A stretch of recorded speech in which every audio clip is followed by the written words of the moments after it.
Hello everyone and welcome to the latest episode of Book Time with Elvis with me, Mark. And what you saw at the beginning there was Elvis playing around in the place that will become, hopefully, within a year or just a bit more, our new home. That's some land I bought earlier on this year that I'm planning to build a house on.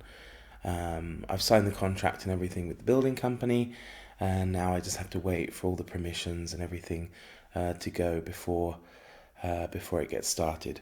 Of course, it's like the worst time to have chosen to do it because the prices of materials and stuff is just out of control, but hopefully they'll be able to stay within the price quoted, and I'll be able to move from this nice old apartment that I've got, but I haven't got a balcony, there's no garden, and I think both Elvis and I would appreciate having the garden. As you saw for yourselves, it's a lovely village with lots of lovely nature around it.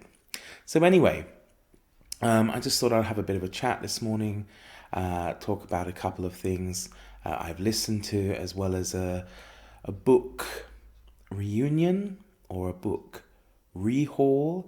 I'm not sure what the term would be when you get books back that you've owned but haven't seen for many years. So I suppose it's kind of a rehaul or a reunion. I guess both those terms would apply.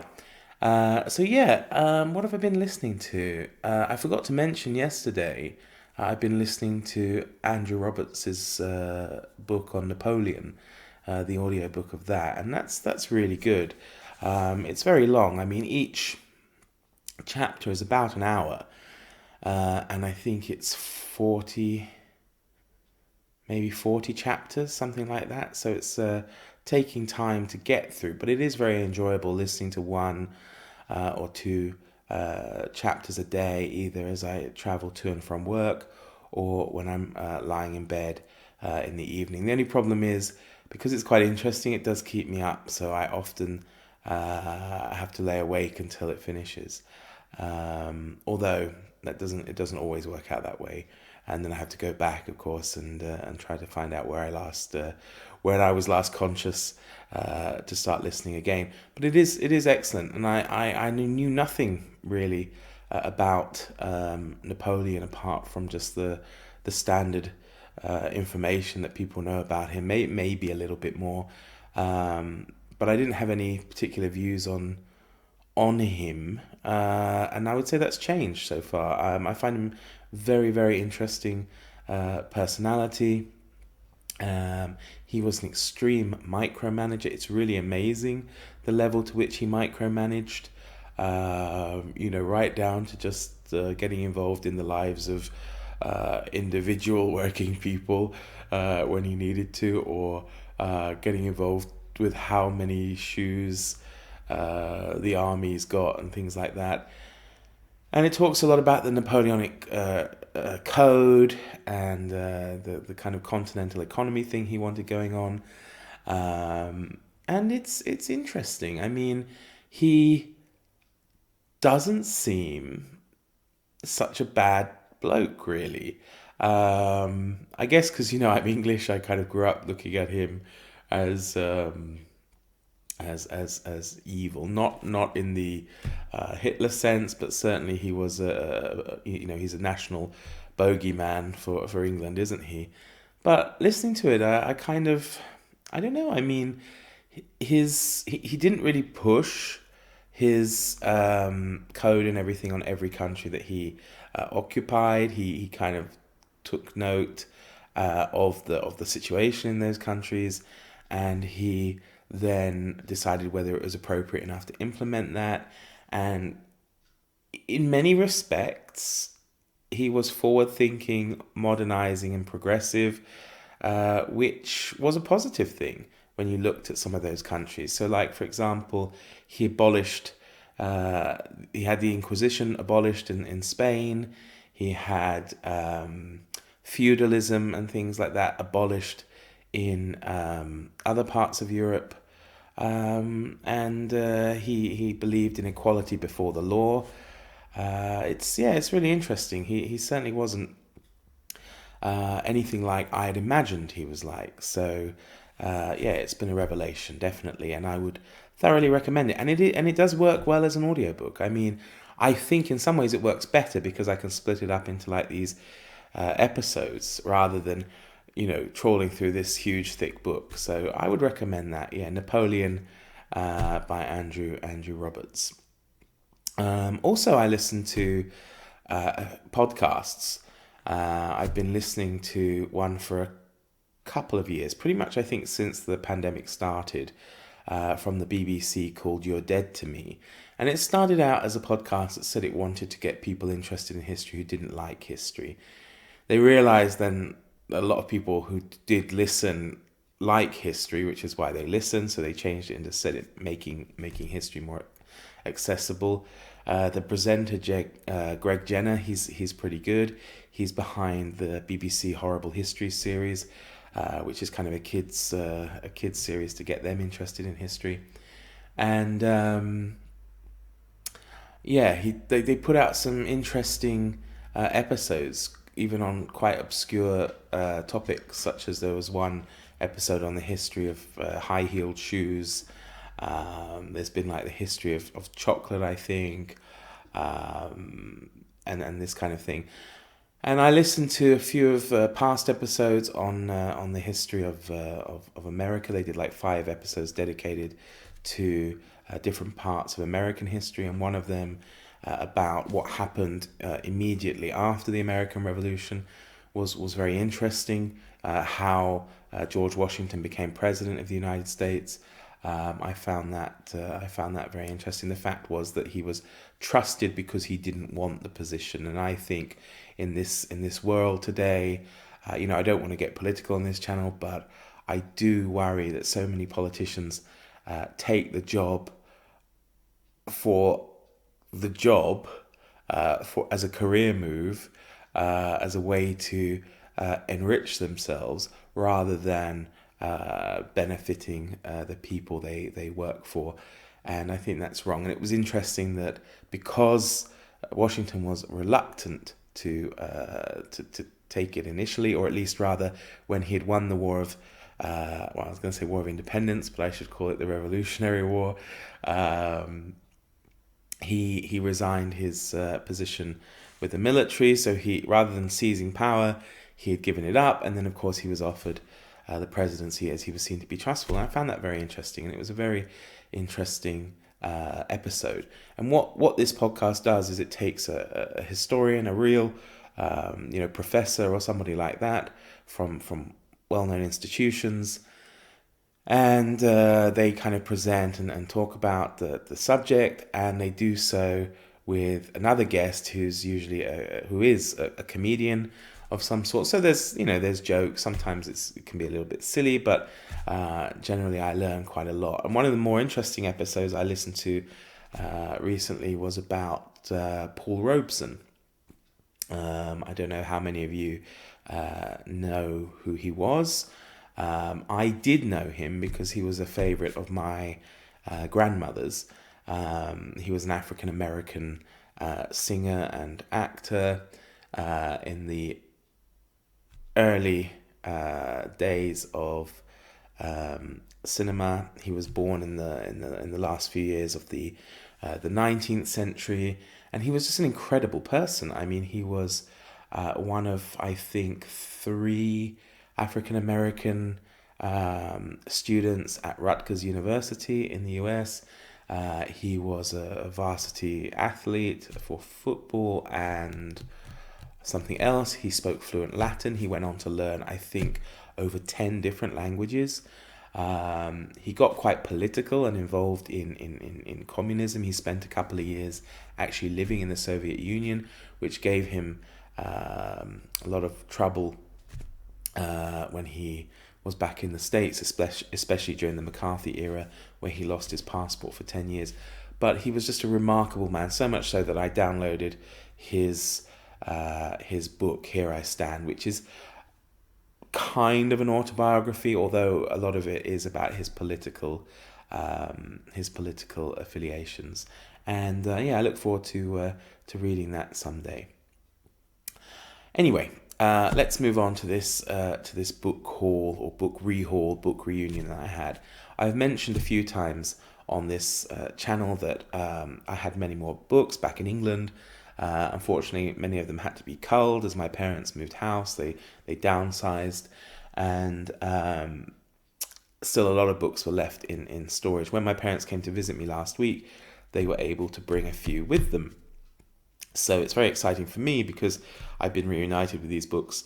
To be honest, maybe the first time in almost a decade, as they were in storage probably even before I came here. And I haven't seen them for a while. And I've had many of them for obviously a good few years, because if I haven't seen them for almost a decade, I had them at least a few years before that. So I'll just go through them a little bit. They're kind of divided, I suppose, into three categories.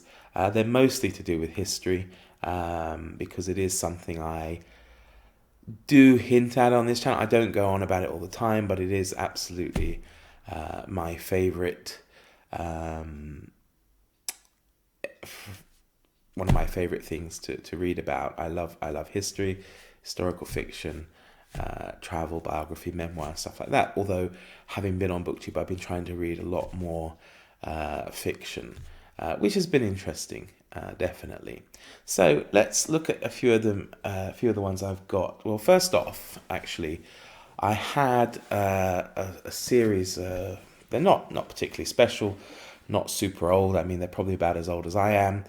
But I remember taking them from my grandmother's house. You know, when I used to visit her, she would say I could take a book from the, I don't want to say the library, but a book from her or their collection. And I thought I would be smart, because this was a series of 3 books. So I ended up with 3 books out of it. And would have come in handy, I suppose, back in September during the time when everybody was doing Shakespeare. Annoyingly, I had one of the books here already, so I had to ask my parents to find the other 2, because nothing frustrates me more than having one book of a set and not having the other ones, because I worry they'll get separated and things like that. And this was just the complete Pelican Shakespeare. And as I said, there were 3 parts. This one is the histories and non-dramatic plays. Then there are the tragedies and the comedies I have in that room, in the other room where I keep my books. So I was very happy that they can be reunited. So that's definitely a good thing. And as I say, they're not particularly amazing condition. It is set out like this, but it's handy to have, even for reference, a complete set of Shakespeare. So I'm very happy about those. The next books fall in a category of history, and specifically Japanese history, because I did spend a few years living in Japan, and I developed an interest in the culture and history of the country, as I like to do when I live anywhere. And so let's have a look at a couple of them. So one of them is The Last Samurai, and it's the life of Saigo Takamori, who was the last samurai. He was from, I believe, if I remember rightly, Satsuma or Kagoshima Prefecture in the south of Japan. And he is the inspiration for Ken Watanabe's character in the film with Tom Cruise, The Last Samurai. So he was a samurai who believed he was being loyal to the emperor, by going against the modernization, and of course, predictably, it doesn't end. It doesn't end happily. So yeah, I look forward to reading this. I don't think I've read it, but I knew a bit about him already. And actually, I bought the book. Where did I buy it? I bought it in Hong Kong. There we go.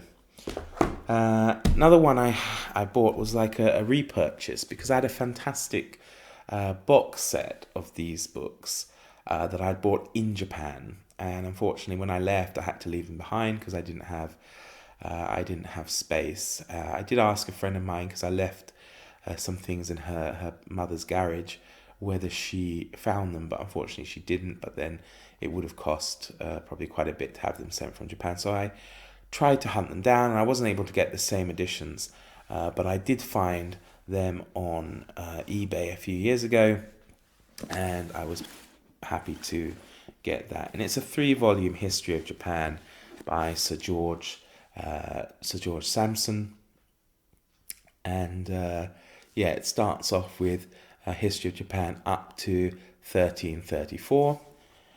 And then it goes through 1334 to 1615. So that 1615 takes us through the Sengoku Jedi, the era of the civil wars between Oda Nobunaga and the other daimyos, up to Toyotomi Hideyoshi and Tokugawa Ieyasu. And then the last volume takes us through the Tokugawa era, through the Tokugawa shogunate, up to the restoration of the Emperor Meiji in the mid part of the 19th century. So they would be very interesting. Again, I haven't read them yet, but I hope to at some point. And the next one is a compilation of legends of samurai.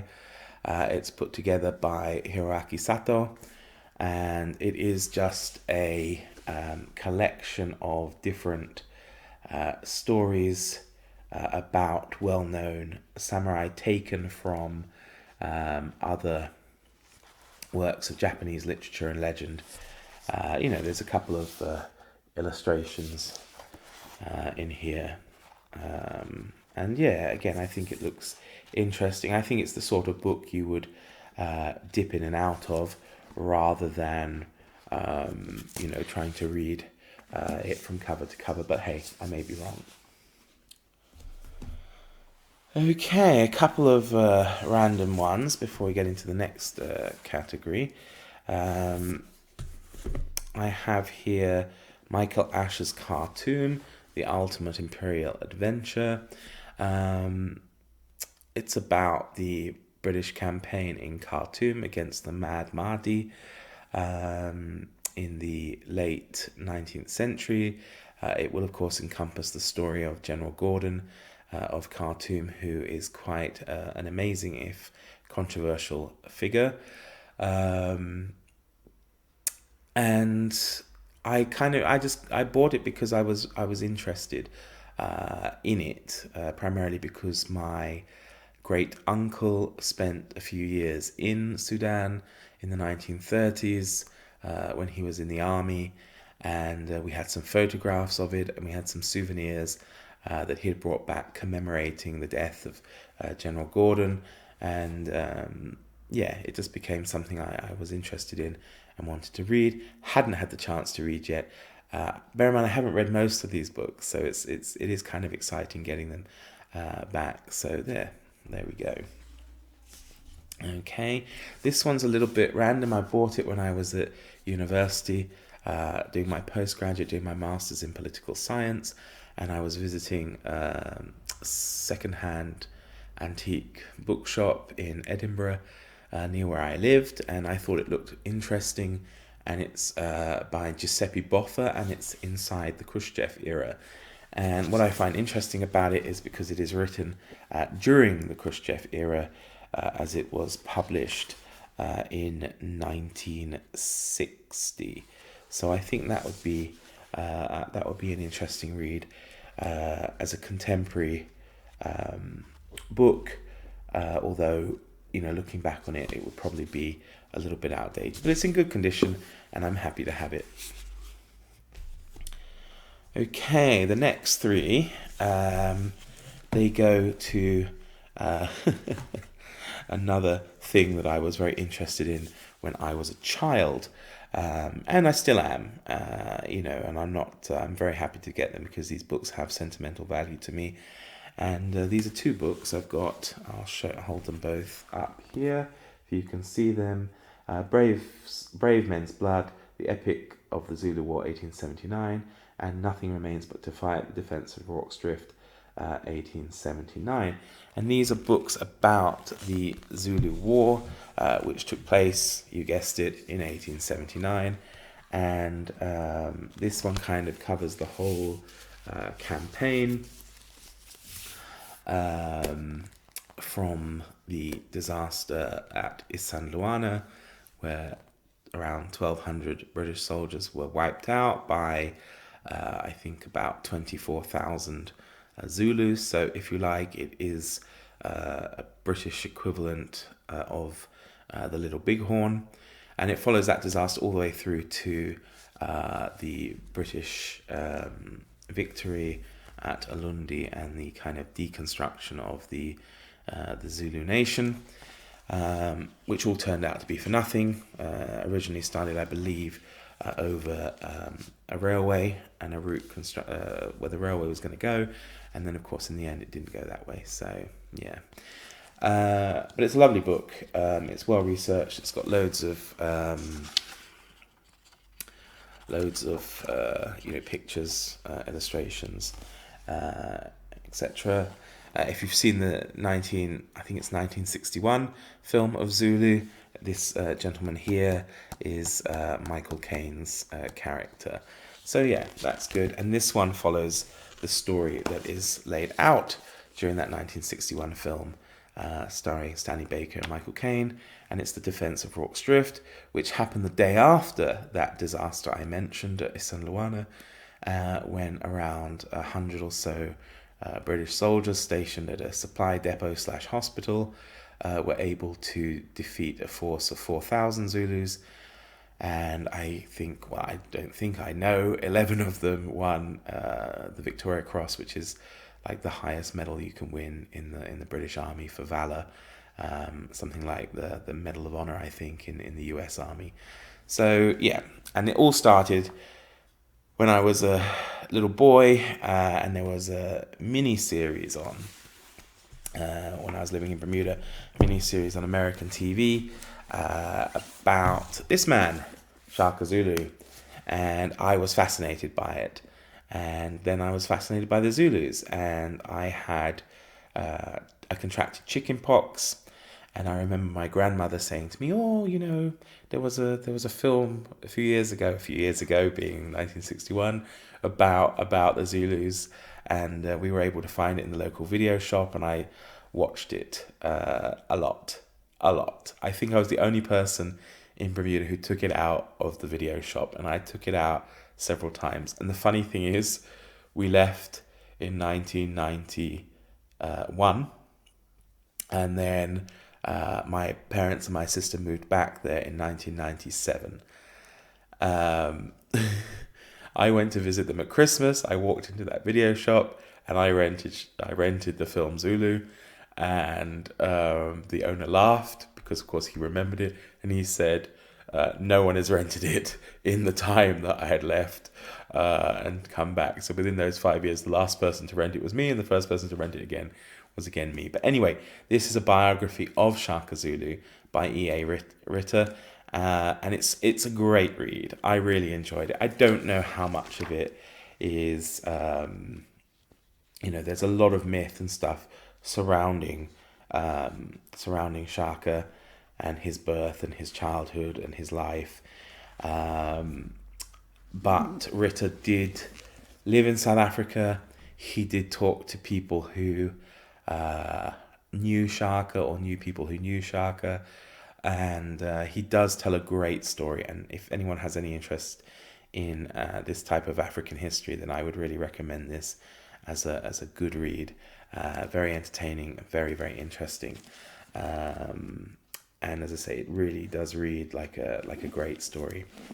Okay, coming almost to the end now. Sorry, it's been quite a long video. I've been gabbing on, but I've been off for a while, ill and that kind of thing. So I'm just releasing it all now. Okay, the last one that they brought was this one. Wellington, the Iron Duke by Richard Holmes. This is Richard Holmes, the military historian, not Richard Holmes, the writer and historian for the Enlightenment and Romantic era. So if you're watching Jack the Rambling Raconteur's video yesterday, and he was talking about Richard Holmes as the author of this big biography on Percy Bysshe Shelley, it's a different Richard Holmes. And sadly, this Richard Holmes died a few years ago, but he was great, and he was on the telly quite a lot, giving a lot of interesting documentaries about military history. This book also was a really good read, and it's a little bit sentimental for me. It was given to me as a present on my 22nd birthday by a friend of mine, and that friend and I then went, after he gave it to me, we went to the local bookshop where Richard Holmes was giving a talk about this book, and I was lucky to get it signed by him, where he says, "To Mark with best wishes, Richard Holmes." And, as I say, it's especially sad because he did pass away not too long after that, I believe. And he was a really nice guy, I have to say. He made time, he talked to us, he wasn't at all, tired of his, giving the same talk and probably getting the same questions. And it's well worth a read. There's probably a bit more updated biographies of Wellington now, maybe, I don't know. But having listened to this biography of Napoleon by Andrew Roberts, I'm tempted to go back and read this, which would of course be Napoleon's nemesis of sorts. So yeah. And the last one is an old book. Well, I say old, I don't know exactly how old it is because there is no date. I know it's at least 80 years old, a bit older, because there's a date in there. It's just an everyman's Library of Classics from Collins, I believe, and it's a copy of Pride and Prejudice by Jane Austen. Has illustrations there, if you can see, and I know its age because, I know at least how old it is because there is some writing. I don't know if you can see that inside there, and the inscription is just N.G. Tibbles, Harlow, 1937, and that's my great grandmother. So this belonged to her. She wrote in it. So yeah, it has some, again, sentimental value to me. I never knew her, of course, but what I like about it is that I have that decrepit first edition of Three Men in a Boat, which was by my great-great-grandfather, which was her father. So it's nice to me that there's that kind of connection there, that I own a book by her father, I own a book by her, and then have a book also owned by my grandfather and then father. So there's a nice little line through that. So yeah, I haven't read Pride and Prejudice yet.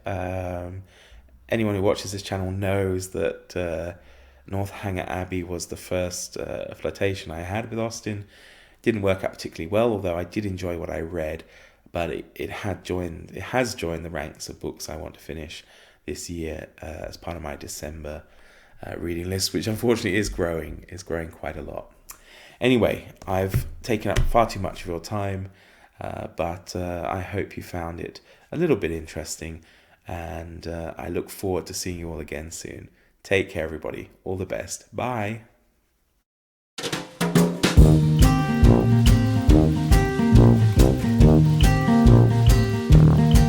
Ba-da-da. together.